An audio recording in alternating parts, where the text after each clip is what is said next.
Bismillahirrahmanirrahim. Assalamu alaikum. Dear students, it's Feroz Shah and we are going to discuss the MCQs of online test, Sunday test of QCA. So let us start. The first MCQs of physics portion is question number 1, that parallel plate capacitor is first charged and then dielectric slab is introduced between plates. The quantity that remains unchanged will be. पहले question में कहा गया है, question number 1 ये है कि फ़र्ज़ कीजिएगा ये प्लेट्स ऑफ कैपेसिटर है, आपने इसको चार्ज कर दिया। अगर ये चार्ज हो जाए, इसके बाद यानी फ़र्ज़ करो आपने इस पे चार्ज इंट्रोड्यूस कर दिया, चार्ज के बाद आपने इसके प्लेट्स के दरमियान एक डाई इलेक्ट्रिक रख दिया। तो डाई इलेक्ट्रिक रखने के बाद ये बताओ कि इनमें से कौन सी क्वांटिटी जो है वो अनचेंज रहेगी। तो पहले नंबर पे है चार्ज, दूसरे नंबर पे है इन्होंने दिया है पोटेंशियल, और तीसरे नंबर पे इन्होंने दिया है कैपेसिटेंस, और पांचवें नंबर पे दिया है इन्होंने एनर्जी। तो इनमें से कौन सी क्वांटिटी जो है वो कांस्टेंट रहेगी। आपने ये बताना है कि कौन सी क्वांटिटी कांस्टेंट रहेगी क्वेश्चन नंबर 1 में। The correct answer of the question is, ऐसा करने से चार्ज कांस्टेंट रहेगा। अब रीज़न क्या है? रीज़न ये है कि इधर कुछ रखो या ना रखो, इधर कुछ हो या ना हो, तो ना ये चार्ज इधर आ सकता है ना ये इधर जा सकता है। चार्ज एक दूसरे को न्यूट्रलाइज नहीं कर सकता, और जब तक ये एक दूसरे को न्यूट्रलाइज ना करे या जब तक बाहर से एक्स्ट्रा चार्ज ना आए, तब तक चार्ज में कोई इंक्रीज़ या डिक्रीज़ नहीं होता। दैट्स वाई डाइलेक्ट्रिक इंट्रोड्यूस करने से चार्ज ऑन द प्लेट्स पर कोई कमी बेशी नहीं होती। तो इट्स द आंसर। पोटेंशियल जो होता है, potential decreases, capacitance increases. Keep it in your mind, capacitance increases and energy also decreases। ऐसा करने से एनर्जी डिक्रीज होती है। मैं इनके रीजंस अभी because of the short time I can not explain the reason behind these options, the answer of these options, but I can explain the reason of the correct option in the question, and that is that why charge remains constant. Why charge remains constant? It is because when we introduce a dielectric, so dielectric is unable to charge or discharge a capacitor. A dielectric cannot charge, a dielectric cannot discharge a capacitor. So that's why dielectric cannot bring any increase or decrease in charge of the plates of the capacitor. Okay.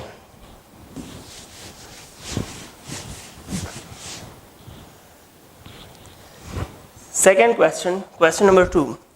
And question number 2 is, the force between two charges is F when there is no medium. When a medium of dielectric constant Fr is introduced, the force is F dash. What will be the relation? It is a charge, it's another charge. If here there is air or vacuum, then force between the two charges is F. But if the same charges are placed at the same distance apart, but there is a medium of permittivity, relative permittivity Fr. If the relative permittivity of the medium is Fr, now the force between these two charges is F dash. What is the correct relation between F dash and F?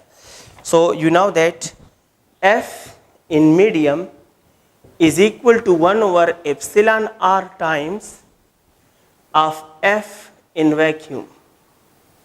Everyone knows this relation कि medium के दौरान जो force होता है वो vacuum के दौरान जो फोर्स होता है इसका 1 over epsilon r होता है। Now interpret the given data in the given equation. F in medium को इस स्टेटमेंट ने F प्राइम कहा, ओके। इक्वल की जगह इक्वल, 1 की जगह 1, रिलेटिव परमिटिविटी को एप्सिलॉन आर को इन्होंने स्टेटमेंट में एफ आर कहा, so we have to make it as F R. और force between the charges during vacuum is F. So the correct relation is f prime is equal to 1 over f r into f. इसका सही answer है option B. आप देख रहे हो कि in question number 2 option B is correct. Question number 3 को entertain करते हैं. द सेंटर ऑफ, हमारे पास क्वेश्चन नंबर 3 जो है, when two charge bodies are connected but no current flows between them then they have same what. कहते हैं कि फर्ज कीजिएगा ये भी चार्ज्ड है, ये भी चार्ज्ड है और ये भी चार्ज्ड है, और इनको आप इसमें कनेक्ट किया, आपने इनको कनेक्ट किया, लेकिन स्टिल कोई करंट नहीं है, नो करंट. अब नो करंट की जो वजह है वो क्या हो सकती है, बताओ कि इन दो चार्जेस में, इन दो स्फीयर में क्या सेम हो सकता है. Option A, they have same charge, और option B, they have same potential, and option C, they have same, option C इनका क्या होना चाहिए, they have same capacitance. option A, option B, option C, and option D इन्होंने लिखा है both A and B, both A and B. अब select करते हैं आंसर को. they have the same potential. Reason क्या है, रीज़न ये है that current always flow from high potential to low potential. Current always flow from high potential to low potential. Current हमेशा high potential से low potential पे होना चाहिए. Potential is like level, जैसा कि वाटर हाई लेवल से low level की तरफ फ्लो कर सकता है, और अगर दोनों लेवल बराबर हों तो फिर वाटर फ्लो नहीं करता. Exactly like this current is a flow of charge, और चार्ज तब फ्लो करता है जब एक जगह का पोटेंशियल हाई हो और दूसरे का पोटेंशियल कम हो. जब भी जहाँ भी पोटेंशियल सेम हो जाए वहाँ पर कोई करंट फ्लो नहीं करता, वहाँ कोई करंट फ्लो नहीं करता जहाँ पोटेंशियल सेम हो जाए. Next question, question number 4. Question number 4 जनाब क्या है, the capacitance of parallel plate capacitor is C. Okay, when no medium is present, if a medium of dielectric constant K is placed then the capacitance will be. आप जानते हैं कि capacitance in medium is equal to epsilon r times of capacitance in vacuum. It is the relation between capacitance in medium and capacitance in vacuum. So अब इसमें data change करो, सिर्फ symbols change करो. Capacitance in medium को C prime कहा गया, equal की जगह इक्वल. डाई इलेक्ट्रिक कांस्टेंट को इन्होंने K कहा है स्टेटमेंट में, सो मैं भी इसको K से रिप्लेस कर लेता हूँ, और कैपेसिटेंस इन वैक्यूम को C कहा. अब ये वाला रिलेशन, ये वाला स्टेटमेंट, ये वाला इक्वेशन जिस ऑप्शन में होगा वो ऑप्शन ठीक है. देखते हैं कहाँ पर है, तो I think option B is correct. C prime is equal to K times of C, hence option B is correct. 5 number question, question number 5. Question number 5 क्या है,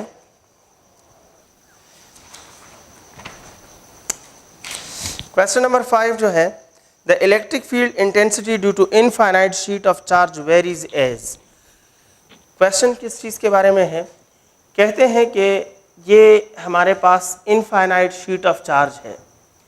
लेट अस सपोज ये इनफाइनाइट शीट ऑफ चार्ज है, तो इसके आसपास किसी point पर जो इंटेंसिटी है ये इस शीट से इस डिस्टेंस के साथ किस तरह डिपेंड है. Electric field intensity from a sheet of charge distance के साथ किस तरह रिलेटेड है. एक तो इसका रीज़न है लॉजिकल, कि मैं आपको बता सकूं, वो बंदा टॉपिक में ही समझा सकता है, impossible to discuss it here as an MCQ. The point, the logical clearance of the relation between E and R in the case of charge sheet is impossible to discuss in 2 or 3 minutes. It's a complete topic as an application of Gauss law. आप जानते हो मैं इसको mathematically deal कर सकता हूँ, as we know that in the third application of Gauss law in your textbook, in the third application of Gauss's law, वहाँ proof किया गया है कि electric field intensity from a charge sheet is equal to, आप देखें तो that is sigma divide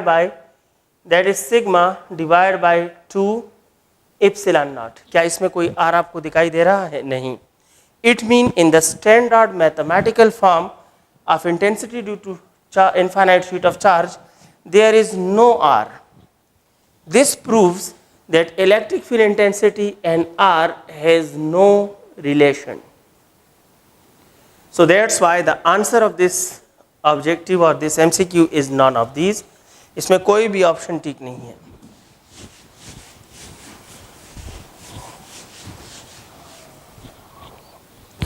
Question number 6.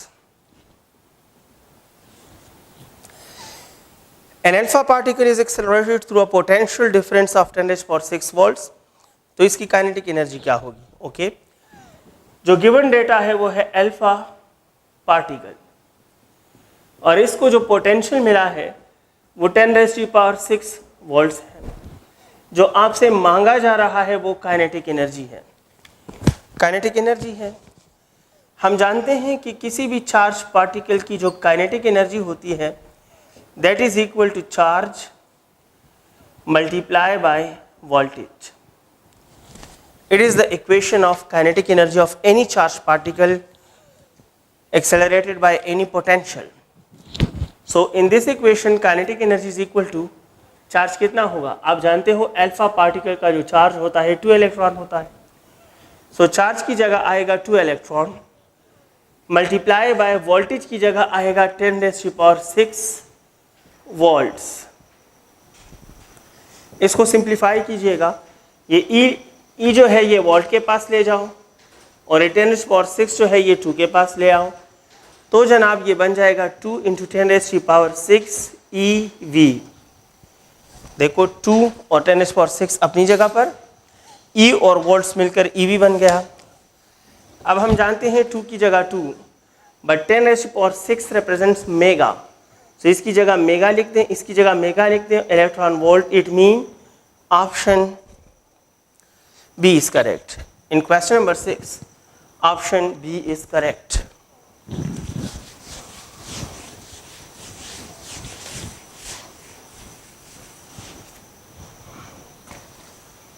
Question number 7. Question number 7. In a capacitor, the ratio of charge to potential difference between the plate is. Simple सी बात है, आपसे पूछ रहे हैं कि फर्ज करो कैपेसिटर है, तो कैपेसिटर के लिए चार्ज डिवाइड बाय पोटेंशियल, इस रेशो की वैल्यू क्या होगी? इस रेशो की आप वैल्यू बता दीजिए कि ये वैल्यू किसके बराबर होगी. सिंपल सी बात है, चार्ज होता है Q, पोटेंशियल होता है V. अब आप जानते हो कि from the equation Q is equal to CV, you can say that Q by V is equal to C. So Q by V is equal to C, लेकिन ऑप्शन में C नहीं है. इसका मतलब C की कोई और वैल्यू पुट की गई है, और कोई और वैल्यू C की जो है वो है A epsilon naught divide by D. Capacitance का फॉर्मूला है epsilon naught by D. It mean that for a capacitor the ratio of charge and potential is always equal to A epsilon naught divide by D. And the answer of this question is option B. In this question it is option B. Okay. Question number 8. An electron volt is the unit of what? An electron volt is the unit of energy. The answer of this question is energy. इत्तेफाक की बात है, इत्तेफाक की ही बात है कि मैं इधर एनर्जी क्लेम कर रहा हूँ ऑब्जेक्टिव नंबर 8 में, और बोर्ड पर, वाइट बोर्ड पर ऑलरेडी ऑब्जेक्टिव नंबर 6 डिस्कस्ड है। वहाँ आप देखिएगा तो लेफ्ट साइड पर क्या है, आप कहोगे सर काइनेटिक एनर्जी। इन क्वेश्चन नंबर 6 लेफ्ट साइड पे क्या है जनाब, एनर्जी है, और राइट साइड पे क्या है, इलेक्ट्रॉन वोल्ट है। सो इन question number 8 I opt energy, and the reason of this question 8 is already here, disclosed here in question number 6, that on the left side there is kinetic energy, but on the right side there is electron volt. It means that electron volt is a unit of energy. Electron volt energy का unit है. Question number 9. Question number 9 is the electric field intensity on the surface of a charged conductor is, सबको पता है electric field intensity या electric field lines जो होते हैं वो हमेशा सरफेस को परपेंडिकुलर होते हैं, तो directed normally to the surface, directed normally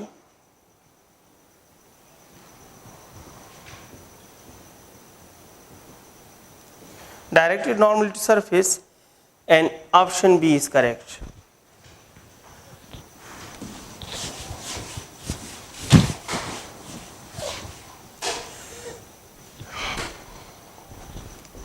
Question number 10. Question number 10. Capacitance of parallel plate capacitor is independent of what? Capacitance किस चीज़ पे डिपेंड नहीं करता? तो आप जानते हो कि कैपेसिटेंस का जो फॉर्मूला है, the real equation of capacitance is A epsilon naught divide by D. A epsilon naught divide by D. So A represents area of plate, epsilon naught represents medium between plates, and it represents gap between plates. इसका मतलब है कि capacitance gap पर, area पर और medium पे depend करता है, इसके अलावा किसी चीज़ पे डिपेंड नहीं करता. देयरफॉर क्वेश्चन नंबर 10 में एरिया ऑफ प्लेट्स पे डिपेंड करता है, ऑप्शन ए गलत है. मीडियम पे डिपेंड करता है, गलत है. पोटेंशियल डिफरेंस पे डिपेंड नहीं करता. Option C is correct answer. Capacitance potential difference पे डिपेंड नहीं करता. Question number 11 sorry. Question number 11. When charge on plates of capacitor is quadrupled, तो बताइएगा कि पोटेंशियल पे क्या फ़र्क पड़ेगा. आप जानते हो for capacitor there is a direct relation between charge and potential. Charge और पोटेंशियल के दरमियान डायरेक्ट रिलेशन है. सो अगर आप इसको 4 टाइम्स करोगे, क्वाड्रुपल बनाओगे, सो इट मीन कि ये भी 4 टाइम्स बनेगा, and same it will be quadrupled, and the answer of this question is option B. Question number 12. Question number 12 क्या है जनाब? क्वेश्चन नंबर 12 को देखिएगा.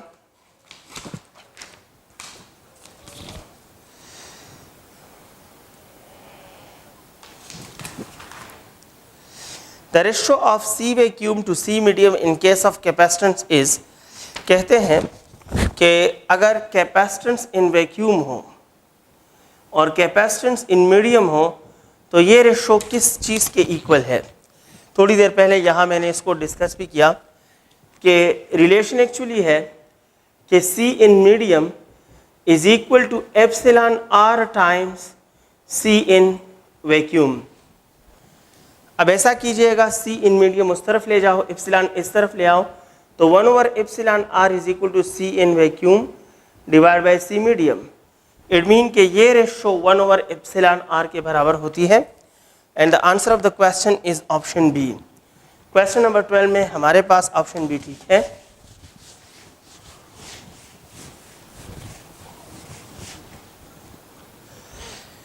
Question number 13.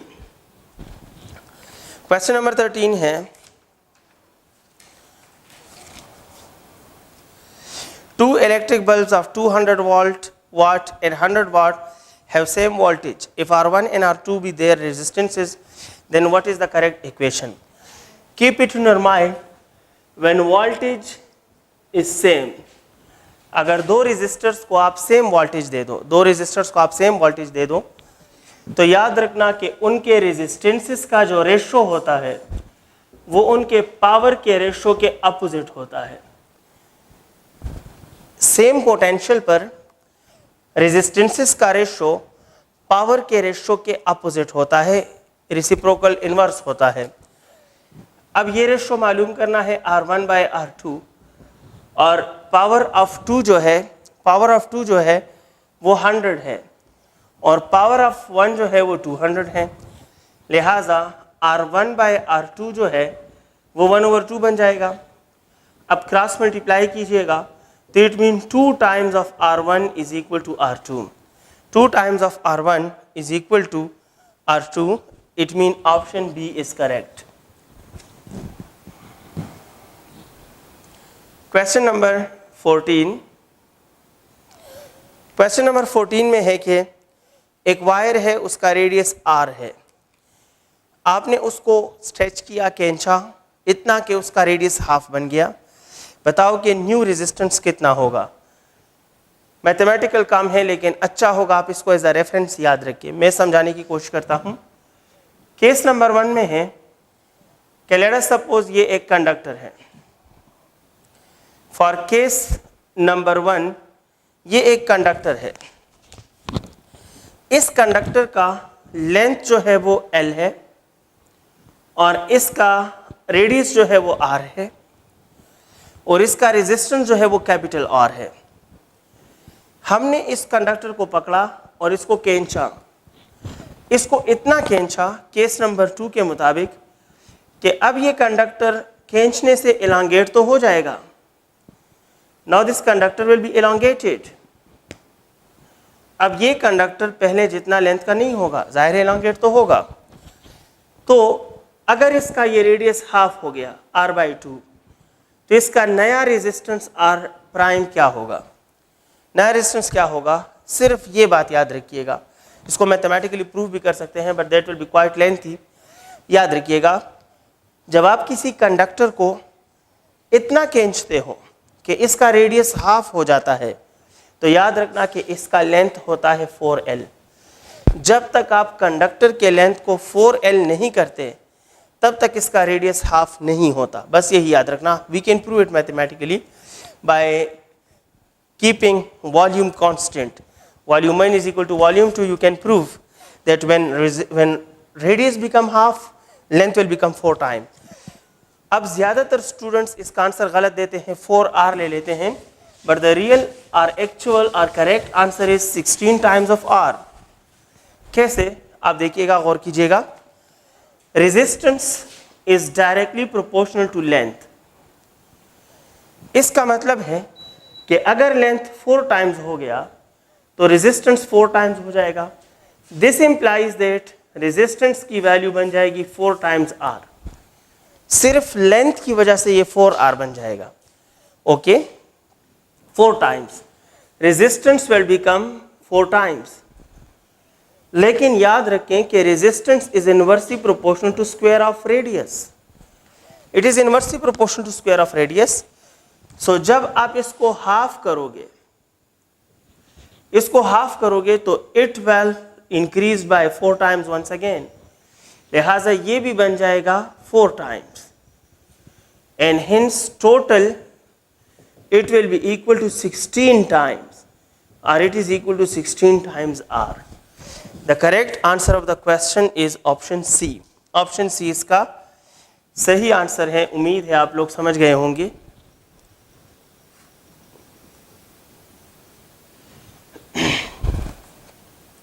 Question number 16. A 40-volt battery is connected across a 10 ohm resistor. The current is 2 ampere. The internal resistance will be. Question ये है कि अगर EMF 40 हो, ओके, अगर एक्सटर्नल रेजिस्टेंस 10 हो, सही है, और अगर करंट की वैल्यू हो 2, तो इंटरनल रेजिस्टेंस क्या होगा? The internal resistance will be, the equation for this solution is EMF is equal to IR plus I capital R. EMF minus IR is equal to I small r. Or EMF minus IR divide by I is equal to small r। इसमें values put कीजिएगा, आपको answer मिल जाएगा। That is small r is equal to EMF कितना है जनाब 40 minus current कितना है 2, रेजिस्टेंस कितना है 10 और ये है 2। The answer is 40 minus 20 divided by 2 is 10 ohm. The answer of this question is 10 ohm. Question number 16 हमने सॉल्व कर लिया।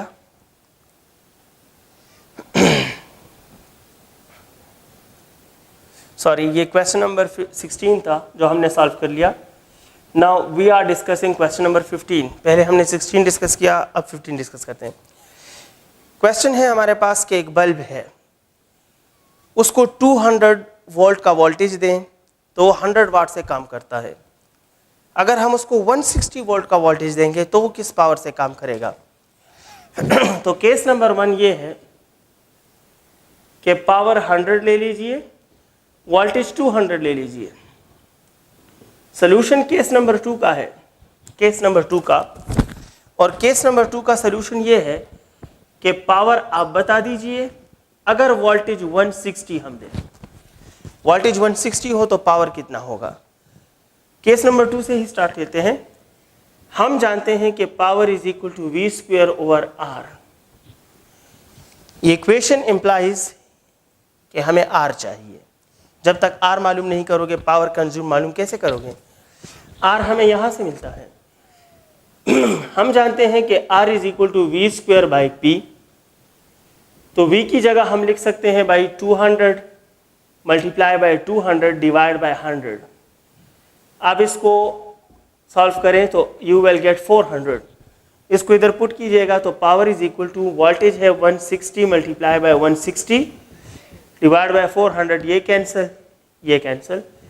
4 it mean the answer is 64 watts. The answer is 64 watts. Question number 15 का answer है 64 watts.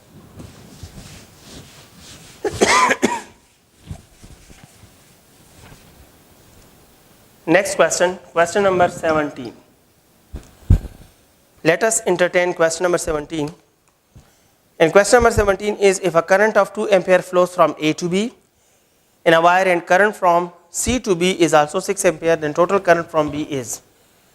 By, let us suppose it's a point B. इस तरह के wire बना लेते हैं। क्वेश्चन ये है, फर्ज करो ये A है, फर्ज करो ये C है।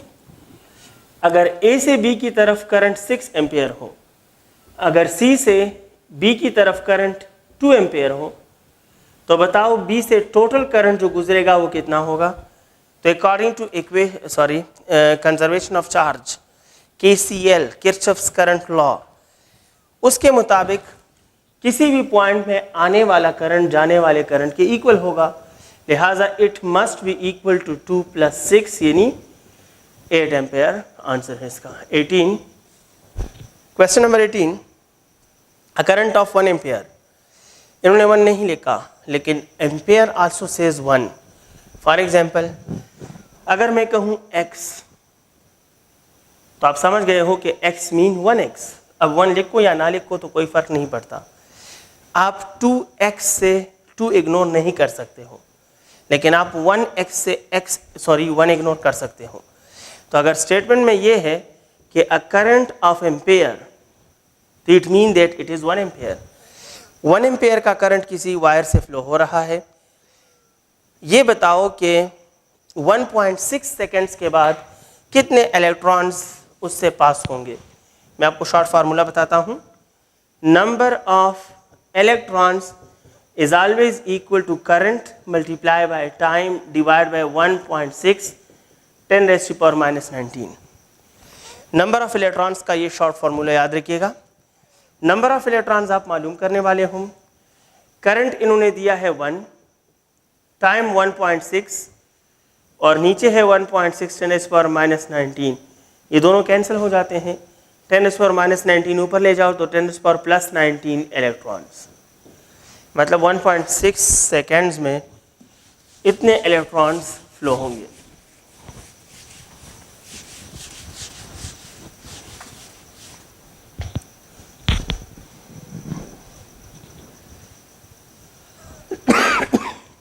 Question number 19.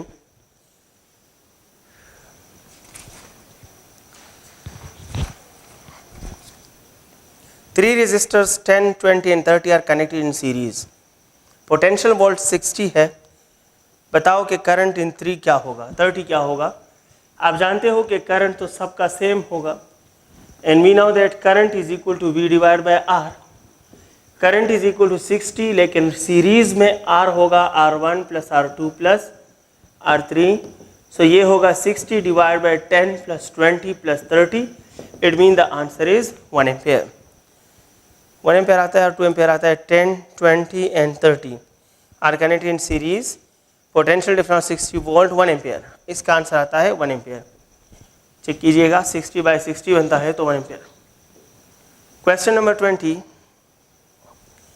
10 माइक्रोफेराड का कैपेसिटर है, उसको 10 माइक्रोकूलम चार्ज किया गया. तो बताओ कि potential difference between the plates क्या होगा. भाई चार्ज जो है वो 10 माइक्रोकूलम और इसको 10 माइक्रोकूलम चार्ज है और कैपेसिटेंस जो है 10 माइक्रोफेराड है. पोटेंशियल क्या होगा. अक्सर स्टूडेंट्स कहते हैं कि Q is equal to C V और V is equal to Q by C. तो वो 10 बाई 10 लेते हैं और इससे आंसर 1 आता है और जल्दी से आंसर C सेलेक्ट कर लेंगे. लेकिन वो यूनिट की तरफ ध्यान नहीं देते. बट यहाँ आंसर है नॉन ऑफ दिस, क्योंकि माइक्रो में आंसर नहीं आता. The answer of the question is none of this, option D. Reason क्या है आप ज़रा पुटिंग तो कीजिएगा. चार्ज की वैल्यू है 10 माइक्रोकूलम और ये है 10 माइक्रोफेराड. जिस तरह 10 10 के साथ कैंसिल होकर 1 आता है, इस तरह माइक्रो माइक्रो भी कैंसिल हो जाता है और ये आंसर के साथ नहीं आता. जबकि कूलम बाय फेराड से क्या बन जाता है, वोल्ट. तो कूलम बाय फेराड से तो वोल्ट बन गया, लेकिन माइक्रो कैंसिल तो 1 वोल्ट होना चाहिए, 1 माइक्रो वोल्ट नहीं होना चाहिए. लिहाजा the answer is non of these. Next question है हमारे पास question number 21.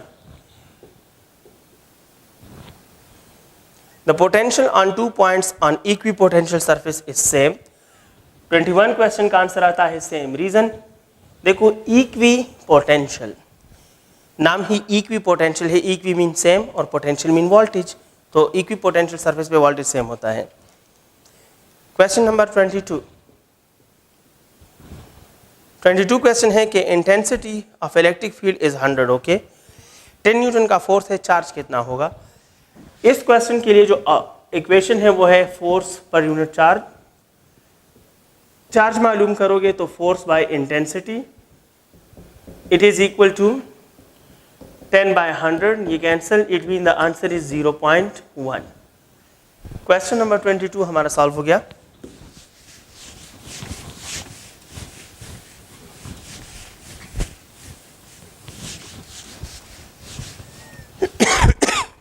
Question number 22 solve हो गया. Question number 23. क्वेश्चन नंबर 23 को एंटरटेन करते हैं. Electric field lines give information about direction of intensity. सब जानते हैं, option A is correct. Question number 24. Voltage across a conductor is doubled at constant temperature, the resistance will be. तो याद रखिएगा कि रेजिस्टेंस और वोल्टेज के दरमियान कोई रिलेशन नहीं है, नो रिलेशन. तो the answer of the question is constant. Option B सही है. रेजिस्टेंस और वोल्टेज के दरमियान कोई रिलेशन नहीं है, because resistance depends upon 4 things. आप सब जानते होंगे शायद. रेजिस्टेंस डिपेंड करता है लेंथ पर, रेजिस्टेंस डिपेंड करता है एरिया पर, रेजिस्टेंस डिपेंड करता है नेचर पर, और रेजिस्टेंस डिपेंड करता है टेम्परेचर पर. इनके अलावा रेजिस्टेंस डिपेंड नहीं करता. सो लिहाजा आप वोल्टेज को डबल कर दें या हाफ कर दें, कुछ भी कर दें, resistance will remains constant. Resistance will be constant. Question number 25. Question number 25 है जनाब, the working equation of Wheatstone bridge is option A. Simple याद रखिएगा कि वर्किंग इक्वेशन में मिनिमम विद मैक्सिमम का प्रोडक्ट होगा. तो R1 R4 is equal to R2 R3। अगर आपको ये याद नहीं रहता, मुश्किल है याद रखना, अक्सर नंबरिंग में गलती हो जाती है, तो सिंपल ये क्लू ले लें कि 1 मिनिमम है और 1 मैक्सिमम है। जब भी वर्किंग इक्वेशन देखोगे तो मिनिमम के साथ मैक्सिमम होना चाहिए। It is the correct form, option A is correct. Question number 26, a car battery has EMF of 12, okay, internal resistance this one 60 ampere का करंट है, काफ़ी ज़्यादा है। The terminal voltage of battery will be, आसान सा question है। EMF आपको दिया है 12, करंट जो है, इंटरनल रेजिस्टेंस आपकी वैल्यू है 5 × 10⁻⁻², करंट जो है वो 60 है, आप टर्मिनल वोल्टेज की वैल्यू बता दीजिए। क्वेश्चन इजी है। As we know that EMF is equal to IR plus VT। हमें VT मालूम करना है, तो VT is equal to EMF minus IR। EMF 12 है, माइनस की जगह माइनस, करंट की जगह 60 और R की जगह 5 × 10⁻²। सॉल्व क्यों कर रहा हूँ, सिंपल बता भी सकता हूँ कि ये फार्मूला है, वैल्यू पुट करें, लेकिन अक्सर स्टूडेंट्स को सोल्यूशन में मसला होता है कि ये काफ़ी टाइम लेता है। देखो ये 10 सेकेंड्स लेगा hardly.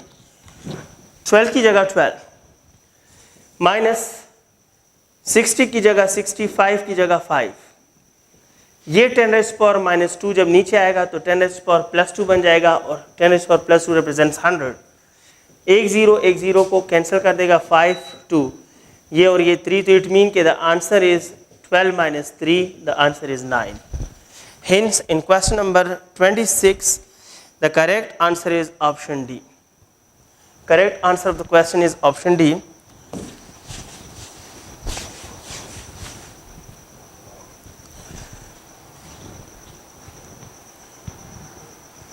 Question number 27. Question number 27 क्या है जनाब? When number of resistor connected in parallel are increased, the net current of circuit will be. कहते हैं कि अगर पैरेलल कम्बिनेशन हो और हम रेजिस्टेंस को ज़्यादा कर दें तो करंट्स पे क्या असर पड़ेगा? आप जानते हैं, देखें 1/R is equal to 1/R1 plus 1/R2। तो जितना आप इसकी तादाद को ज़्यादा करोगे उतना ही ये रेजिस्टेंस कम की तरफ जाएगा, और रेजिस्टेंस कम की तरफ जाएगा, सो दिस विल इम्प्लाइज कि करंट में क्या होगा, current will start increase, current increase करने लगेगा। The answer of the question is option A. उम्मीद है आप समझ गए हैं। पैरेलल कम्बिनेशन का ये इक्वेशन है, अगर हम रेजिस्टर्स की तादाद ज़्यादा करेंगे तो रेजिस्टेंस कम होता जाएगा, और रेजिस्टेंस कम होता जाए तो करंट इंक्रीज होने लगेगा। Question number 28, question number 28, and that is a wire of length L has resistance R bent into a circle. The resistance between the ends of the circle or diameter will be. Question कई बार repeat हुआ है, अच्छा question है। Clue दे देता हूँ, solution आप कर सकते हो। क्वेश्चन नंबर 28 ये है कि ये एक वायर है जनाब, इसका रेजिस्टेंस R है और इसका लेंथ L है। हमने इसको एक सर्कल में चेंज कर दिया, ओके। आप बताओ कि इसके डायमीटर के इन पॉइंट्स के दरमियान यहाँ से यहाँ तक रेजिस्टेंस की वैल्यू क्या होगी? तो भाई रेजिस्टेंस की वैल्यू होने के लिए यहाँ से यहाँ तक लेंथ कितना होगा? L/2, इसलिए रेजिस्टेंस भी होगा R/2। यहाँ से यहाँ तक रेजिस्टेंस लेंथ होगा L/2, तो रेजिस्टेंस भी होगा R/2। As resistance is directly proportional to L, आप सब जानते हैं। और ये साइड एक दूसरे के साथ किस तरह कनेक्ट है? पैरेलल कनेक्ट है। तो 1/R is equal to 1/R1 plus 1/R2, 1/R/2 plus 1/R/2। इसको कैलकुलेट करें, the net answer is R/4। The net answer is R/4। Question number 29, question number 29 is according to classical electrodynamics the minimum charge on body is 1 electron. Option A is correct, that is E. Question number 30, and that is special type of black powder used in photocopier is called toner. इसको toner बोलते हैं। Option में tone लिखा गया है, are missing है, कोई बात नहीं, पता चलता है इससे। Question number 31,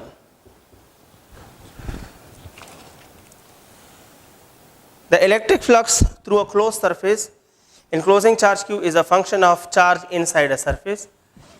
Electric flux through a closed surface is equal to charge divided by epsilon naught. तो ये तो कांस्टेंट है, आप देख रहे हो, लिहाजा it is a function of charge inside, it is a function of charge inside. Question number 32 कहते हैं कि अगर चार्ज स्मॉल q दो कैपिटल चार्जेस के दरमियान में रखें और सिस्टम इक्विलिब्रियम में हो तो इनमें से स्मॉल चार्ज की वैल्यू कितनी होनी चाहिए। यहाँ भी q है, यहाँ भी जनाब q है, इसके सेंटर पर आपने स्मॉल q रखा। अगर ये पूरा सिस्टम इक्विलिब्रियम में हो, अगर ये पूरा सिस्टम इक्विलिब्रियम में हो तो बताओ कि स्मॉल q की वैल्यू क्या होनी चाहिए। I cannot solve it because it's a problem in the book, problem number 4। इसका सोल्यूशन देखिए, मैंने रेफरेंस दे दिया प्रॉब्लम नंबर 4, न्यूमेरिकल नंबर 4, और इसका आंसर है -q/4। The answer of the question is -q/4। इस तरह की बातें याद रखी जाती है।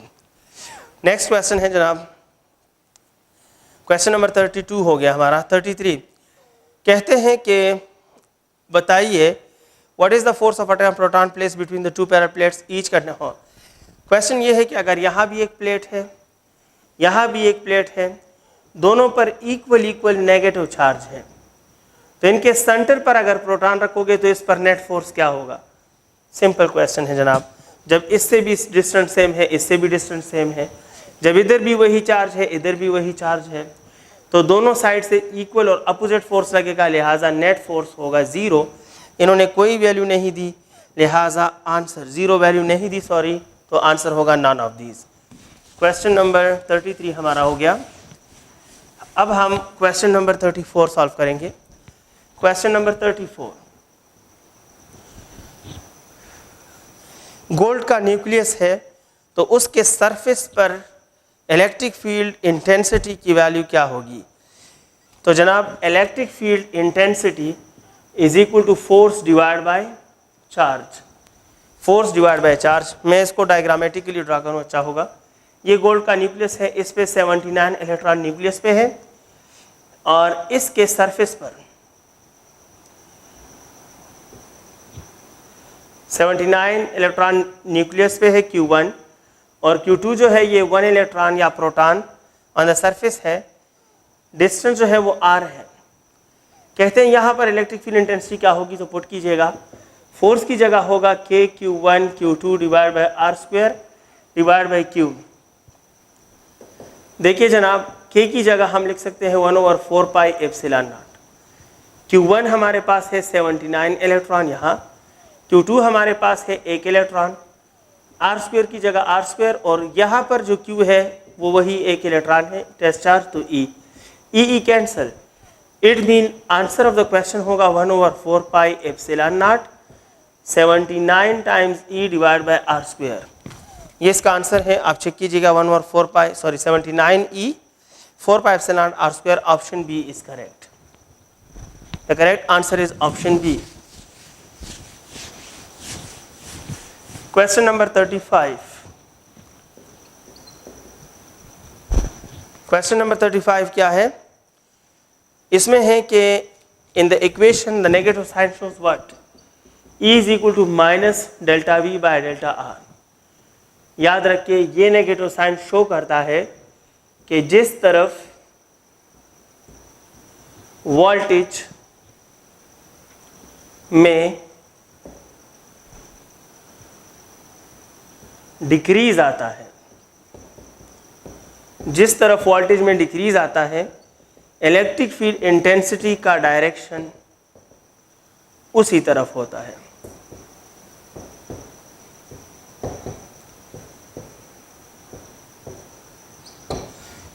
जिस तरफ वोल्टेज में डिक्रीज आता है, इलेक्ट्रिक फील्ड इंटेंसिटी का डायरेक्शन उसी तरफ होता है। भाई MCQ में बंदा रीज़न ही दे सकता है या थोड़ा सा इशारा दे सकता है। अब इसको डिस्कस करें, it's a topic, gradient of potential का टॉपिक है। Can not discuss, can not verify the statement, but it is the correct answer of this negative sign. तो ऑप्शन कौन सा सिलेक्ट करोगे? Decreasing potential, decreasing electric field intensity directed in decreasing potential. Option B is correct. 35 option B. Question number 36, the electrical resistance of ohmic material depends upon what? Voltage नहीं, वो तो पहले बताया, इधर मैंने 4 चीज़ें लिखी थी। करंट पे डिपेंड है, physical state and nature of conductor. Physical state में लेंथ, एरिया और टेम्परेचर आता है, और नेचर ऑफ टेम्परेचर, तो it mean option C is correct. 36 में आता है C. 37, question number 37,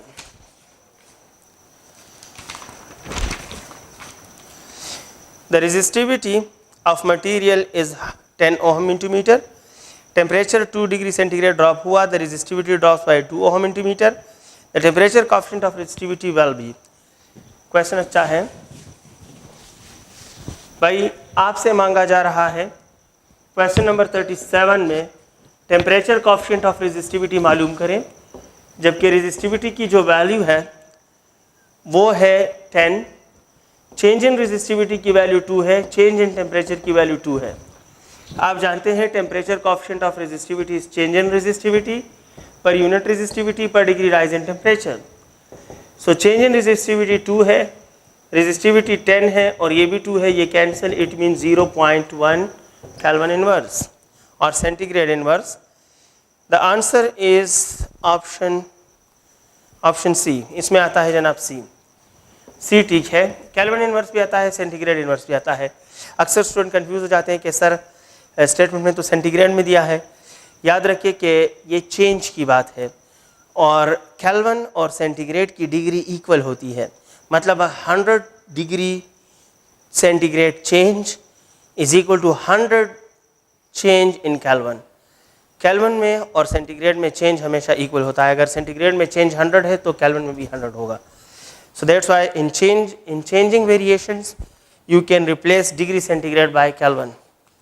Next question, question number 38. Okay, surface contains 20 coulomb charge in 20 centimeter square. Charge density is 38। क्वेश्चन में चार्ज डेंसिटी मांगी जा रही है और चार्ज डेंसिटी होती है sigma is equal to charge divide by area. तो 20/20 it mean it is 1 coulomb पर centimeter square. The answer of the question is option A. Question number 39, एक बॉडी है उसमें प्लस 100 कूलम चार्ज था, हमने उसको 30 कूलम नेगेटिव चार्ज दिया तो कितना रहेगा? प्लस 70 कूलम रहेगा। क्वेश्चन नंबर 39 में आंसर आता है जनाब option D. Last question, question number 40,